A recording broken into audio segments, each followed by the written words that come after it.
For most people, going blind would be a nightmare.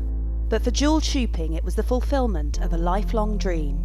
She suffers from a rare condition called body integrity identity disorder, which led her to deliberately take her own sight.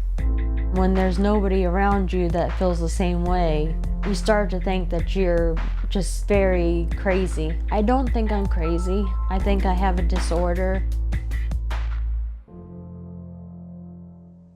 BIID means that you have a need to be disabled in some way. In my case, it was a need to go blind. 9 years ago, Jewel took the drastic decision to blind herself, and she researched the method she would use. I found that lye is very painful, although it does get the job done. I found that drain cleaner is a little less painful, although it does a lot of damage to the eye. Because drain cleaner was easily available to me, I went with that. She found a psychologist willing to help her, and after 2 weeks of working together to make sure she was ready, they carried out Jewel's plan. I laid down on the sofa and he sat next to me. Dropped 2 drops into each eye. My eyes were screaming. I had some drain cleaner going down my cheek, burning my skin. In the moment, all I could think of was, I'm going blind, it's gonna be okay.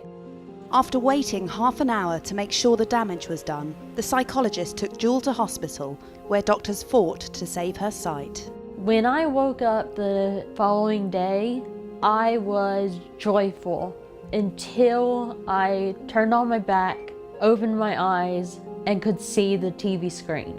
I was so enraged and I thought that it hadn't worked.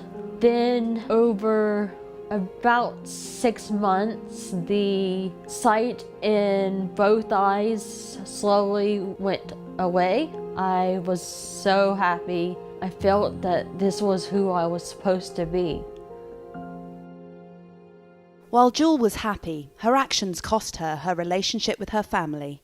But this was something she'd been building up to throughout her life. I first developed the idea that I need to be blind when I was around 6 years old. I was told by my mother that if I looked into the sun, I'd go blind, and so I stared into the sun for hours on end. Thinking about being blind made me feel comfortable. I was blind simming, which is pretending to be blind. Becoming blind was definitely a difficult decision to make. I tried to avoid it, but it kept coming up in my head.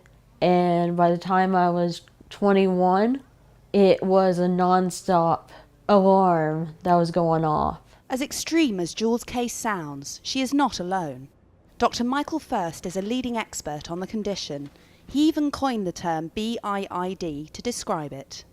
A lot of people who have this just live with it, but they don't take that step of actually actualizing it. But a significant minority of people with this have the feeling so strongly that they will go and do something to make it happen. Our job is to reduce suffering however it's possible. The question is, what can be done? People have tried therapy, they've tried medication. None of those have really been successful. The ethics of whether it is okay to take a normal person and make them disabled is, I think you could make it an ethical case that if you conceptualize this as treating a condition, then it's okay to do it. The big fear, of course, is somebody goes ahead and gets an amputation or becomes disabled and then changes their mind. I'd like to encourage people to do what makes sense to make them feel better, but this is such a drastic move that it's hard to encourage. Initially apprehensive, Jewel has now told her friends in the blind community about how she took her own sight. I told her that I didn't care, that I think there's no resentment for her voluntarily taking her eyesight. That's not who I am. I just don't think I've ever known anyone who had that condition.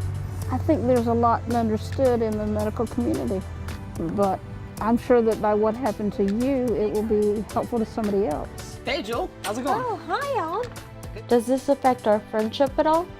No, actually, I want to thank you for sharing it with me. I think it's a really inspiring story, actually, because you've overcome a lot here. You're a very positive person. You contribute a lot to the blind community, and I think that's a great thing. Now, Jewel hopes her story will help other people in her position and lead to a wider understanding of BIID. These days, I have no regrets. I'm very happy as a blind person.